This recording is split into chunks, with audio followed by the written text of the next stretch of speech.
ومن أحسن قولا ممن دعا إلى الله وعمل صالحا وقال إنني من المسلمين. আসসালামু আলাইকুম ওয়া রাহমাতুল্লাহি ওয়া বারাকাতুহু। আমাদের একজন ভাই প্রশ্ন করেছেন যে মসজিদে জুমার দিন খাবার বিতরণ করা হয় মিষ্টান্ন জাতীয়, বা তো উনি বলছেন যে এটা মানে হুকুমটা কি। আসলে জানি না, এটা নিয়তের উপর নির্ভর করবে।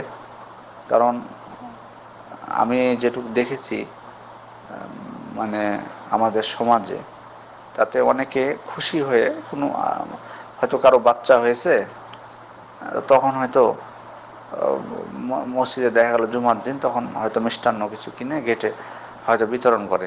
তো এটা আল্লাহর শুকরিয়া আদায় স্বরূপ, এটিতে কোনো সমস্যা তো হওয়ার কথা না। এটি মানে আপাতত দৃষ্টিতে কোনো সমস্যা আমি মনে করছি না এটা। কিন্তু এখন দেখতে হবে যে আসলে মানে যে জায়গায় প্রচলিত আছে ব্যাপক হারে, যে তারা আসলে কি উদ্দেশ্যে দেয়, এটা মানে তাদের উদ্দেশ্যের উপর এটা নির্ভর করবে। কারণ কোনো কোনো জায়গায়, বিশেষ করে সৌদি আরবেও আমি এর আগে দেখেছি যে আপনার জেদ্দায় একটি মসজিদে মিষ্টান্ন বিতরণ করা হচ্ছে বাচ্চাদের মধ্যে জুমার নামাজের পর।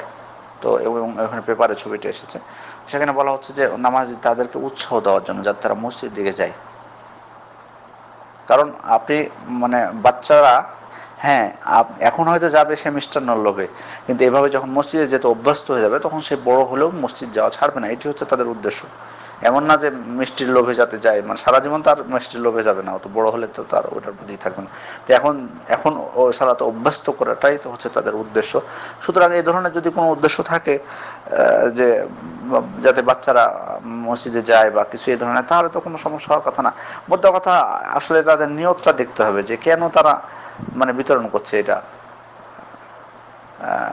মানে যদি এমন হয় যে কোনো বেদাতি আকিদা বা এ ধরনের কোনো শিরকি আকিদা থাকে, তাহলে তো সেটা অবশ্যই মানে নিষেধ। কিন্তু জিনিসটি যেহেতু মানে সব জায়গায় প্রচলিত না, সেহেতু তাদের নিয়তের উপর এটি নির্ভর করবে, নিয়তের উপর নির্ভর করবে।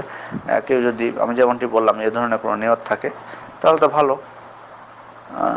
আর যদি তাদের অন্য কোনো ভিন্ন নিয়ত থাকে, আল্লাহু আলাম, আল্লাহ তাআলাই ভালো জানেন। আসসালামু আলাইকুম ওয়া রাহমাতুল্লাহি ওয়া বারাকাতুহু।